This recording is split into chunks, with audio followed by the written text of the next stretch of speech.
What's up? I'm Dan Fredenberg, and this is another Chance Encounter.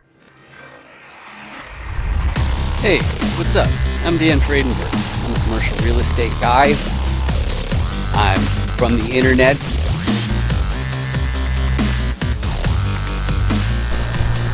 We're seeing more properties like this being built in front of a house that's going to be torn down soon. I understand that there are power lines that are getting kind of close. What's up again? This is Dan Fredenberg, and that there is a commercial real estate building.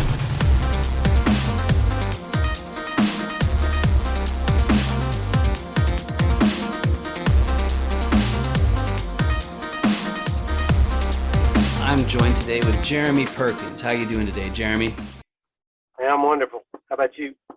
Pretty good, pretty good. Good to see that you're parked nice safely at the side of the road. You're not threatening anybody's lives. That's always a good thing, especially if it's the person in the audience here. You should be driving safely as well, but that's not why you're here.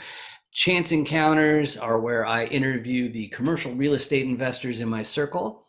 And I go through the 5 different main motivations that I found are distinct among commercial real estate investors. And I say, hey, which one's you?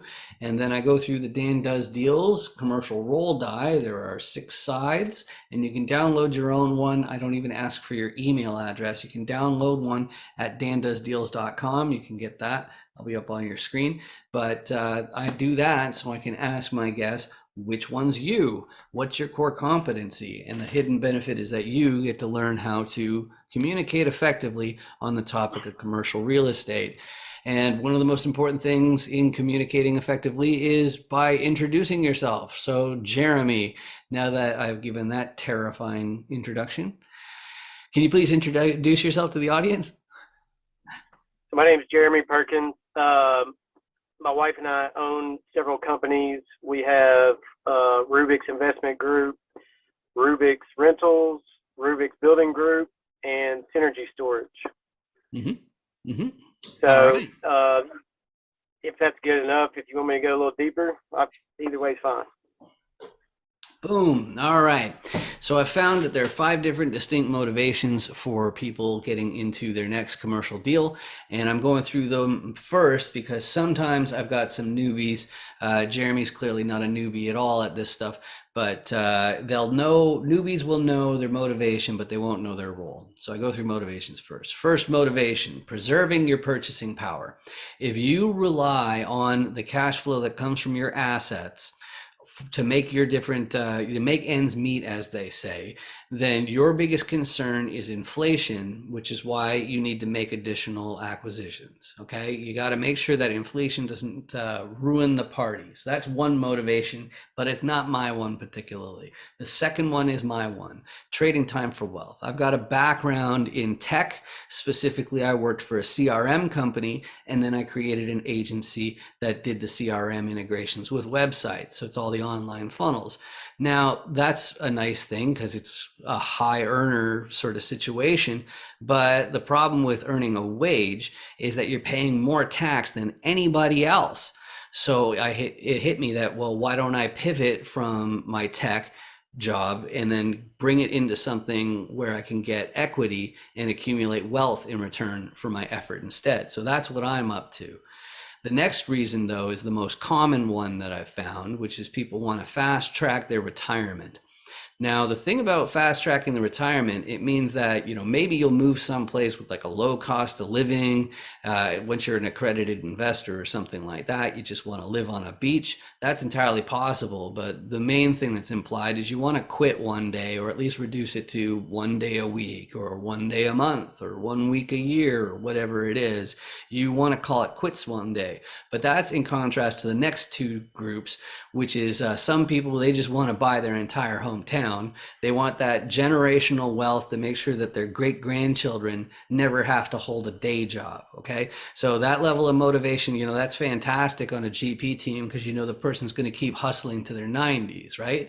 But the other one that'll keep going on no matter what, but maybe they're not so concerned about squeezing out absolutely every penny, is some people, they find a sector of society, or maybe it's the environment or animals or whatever it is, And they realize that accumulating wealth is the most effective way, or vehicle, I should say, to make a big difference in society. So they end up making these wealth building activities. Maybe they're doing the Bill Gates thing and Warren Buffett thing of giving away their wealth upon their death. But those are the 5 different motivations I found. Now, Jeremy, out of those 5, what resonates with you the most? What describes you best? What combination of those motivations is closest Well, to you? just seeing that briefly, I think 2 came to mind immediately, and I don't think I can have one without the other. So I think that I'm with you on freeing up my time, freedom being the absolute most valuable thing, and time being the most valuable thing that I could possibly have. We can always make more money. I could lose everything I have today, and I can get it back. I've got the confidence that I'll have it back by next year. Okay, but if I lose an hour today, I never see that hour again, ever. So time is the most valuable thing I can have. Now, when I can free up my time, my goal is to free up my time so I am able to do more for other people. I am able to teach people how to gain wealth, or I'm able to help the community do things that they weren't able to do before, or contribute monetarily to organizations that are willing to help other people as well. But until I learn how to free up my time to gain the wealth, I'll never be able to teach anyone else. That's a beautiful answer. And so some of you in the audience, I know that you haven't really got any exposure to commercial real estate, and the Dan Does Deals die that you can get at dandoesdeals.com. It's free. You just download it, print it out. You can discuss commercial real estate with your friends and family using it.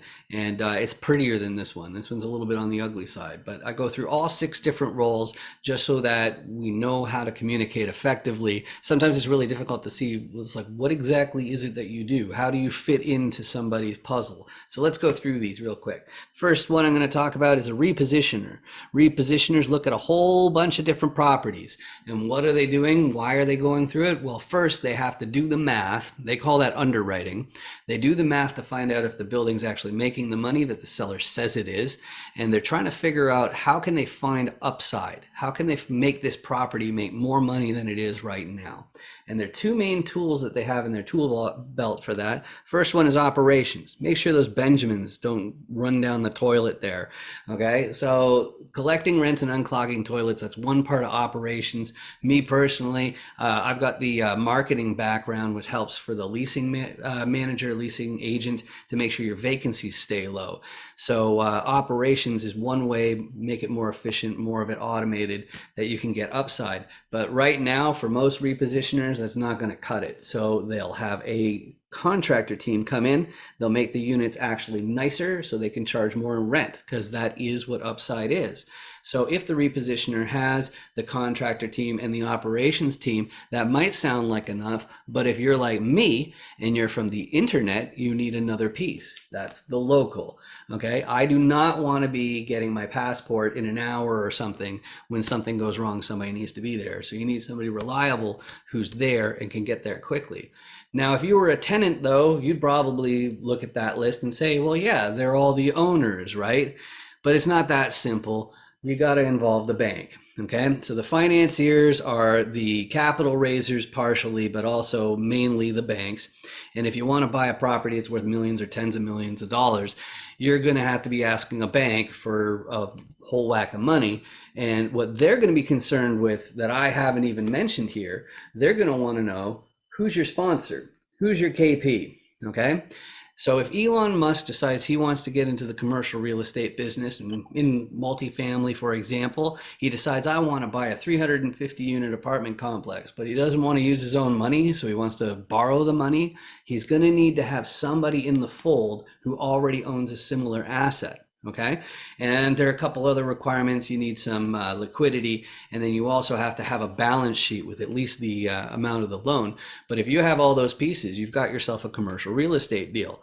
So Jeremy, out of those different roles there, what's your core competency that you're most likely to bring to your next deal? So I'm a general contractor. I have a construction company. My wife and I have a construction company. So we definitely bring that to the table. I run the construction company. My wife does all the underwriting.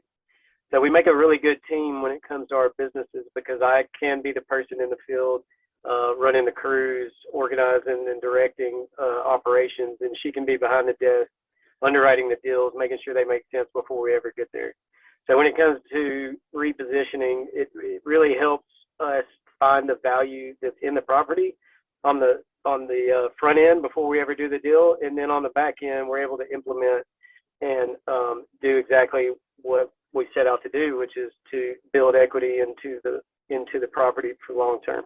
That's beautiful. And this is getting a little bit into the weeds, but I imagine that sort of arrangement would be even better if you found other couples where both of them are all in a way that you and your wife are, right? Absolutely. Yeah. Okay. So yeah, I'm not sure if you've done that yet, but let's talk about the ideal property. So the next thing that I need to know about somebody who's a commercial real estate investor is where's the sweet spot? What's the buy box? And so when I'm asking that, I'm asking really for three different things. First, I'm looking for the geography. So where's an ideal property? Where is it easier to say yes to? What's more difficult to say no to? The next thing is the unit count. So how big is the asset supposed to be? And then the third one is class, which unfortunately they split it into two different versions. One is for the location, and that's in terms of like schools and crime rate, stuff like that. And then the other version is the condition of the actual building. Okay, and they're both A, B, C. So Jeremy, what's easier for you to say yes to and more difficult to say no to if somebody's bringing a property? So right now, commercial-wise, we're trying to stay focused on one asset, and that's storage facilities, self-storage. So what we're looking for in self-storage, I guess, is the next question, right? Like, what makes it a good property? What makes it a good property is, one, there's opportunity to add value to it. So either, if there's bad management, if we look at a deal and there's bad management and there's opportunity to reduce expenses, increase rates, that makes it a good deal. Lost you. Sorry about that.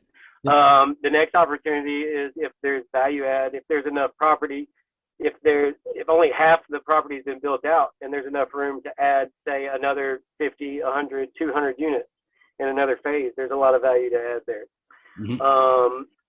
Those are just two quick examples of ways to add value and what we're looking for. Now, location in self-storage, we like to be in a high traffic area. We like to have a lot of eyeballs passing by. That's our best advertisement in self-storage. So if we're on a main highway, around a lot of residential development, those are the areas that we're looking for. Even if it's just raw land, that's fine too. What was the next question? Well, yeah, I apologize. As far as a base number of units, though, for your self-storage, I missed that part. So, like, you want a minimum of how many units? Well, I guess that would depend. Okay. So, like, if it only had 50 units, but there was an opportunity to add 200, right. Sure, we would take it. If there's only 50 units, but there's no opportunity to increase the size, we might, but there's probably a less chance. We're looking for at least 100 unit opportunity or better. Oh, okay, great. So yeah, I said it was geography, unit count, and class, and so you covered all those. So that's cool. Right. Oh, and then so class. I'll cover class real quick. If we're buying an existing facility, more than likely we're not going to be in the A class. We're going to be more in the B and C class. So there is opportunity to add value. Right. Beautiful. So, and then one of my favorite things about commercial real estate is that because there are such different skills involved, nobody's all the sides of the dial at once. And so people end up being very supportive because they never know when they're going to need, one of you on their team. So without breaking any SEC restrictions, though, so no enticing investors, that's a big no-no. Who are you best suited to help as far as like who's the best person to reach out to you where you feel like, you can make more impact and help them more than other types of real estate people, commercial real estate people? So a beginner. So a beginner is a common answer. So as far as investing with us, or just helping? I'm just talking about like who's like So we can, we can definitely help. Like for me personally, it's definitely sponsors, okay? Because I've got the internet piece personally, and so for me, like if I can meet sponsors all day, every day, then I'm a happy guy. Okay, that's who I'm better suited to help, because it's the digital assets that I'm helping them build out as a way to be on the GP team, right? And as far as the other ones, though, I don't think they're as well suited to for me to help them. So I guess who's the best. I guess I'll start out with the best person or type of person I could possibly help is one, somebody I already have an existing relationship with. Mhm. So that kind of covers the SEC thing. And then two, once I have an existing relationship, somebody that wants to be passive in a deal. We have operations, we have construction, we have underwriters as far as that goes. But what we're really looking for is the opportunity to help people, make money and learn the business. And so, and that's, I think, is people just getting into the space, and then don't know what to do, but want to get involved and want to see how things work. And then also, I think, boots on the ground, people that are available, like you said, your local people that are available to go check out properties or bring properties to us, or even wholesalers are great people that we can help out. They can bring opportunity to us. We love to pay wholesale fees. Mhm. We will absolutely pay for a deal. You know what I mean? So those are the main people I think we can help out. Great. Yeah, And one more. Yep, go ahead. I'll mention one more. Retired landlords. I think that's the person that we can help just as much as anybody else.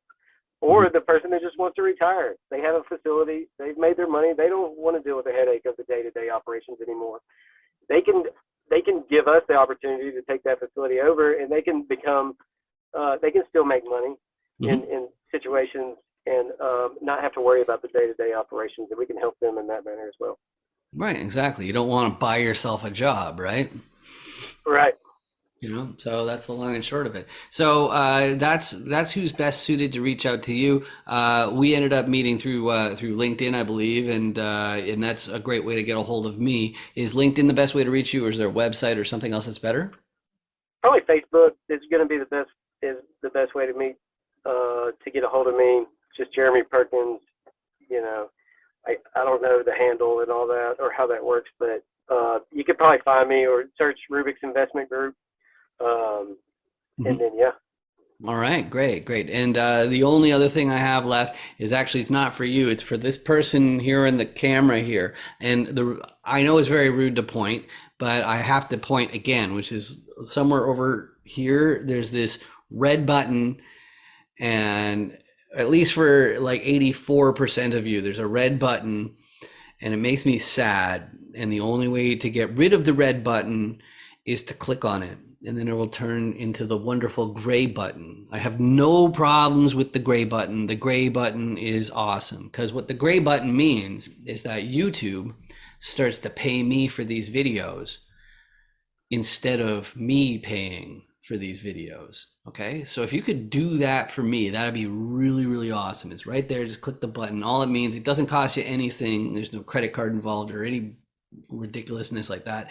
And all it means is that my videos might show up on your list of suggestions. So you can completely ignore those videos, because you'd already done me an enormous favor by hitting that lovely, awful red button and subscribing. So please do that. And you've done me an enormous favor, just like Jeremy, you've done me an enormous favor by joining me today. This has been really fantastic getting to know you better. Yeah, I really appreciate you having me come on and do this. It's done me an incredible, giving me an incredible opportunity as well to talk about real estate, something I love. So I appreciate it. Awesome. Thank you.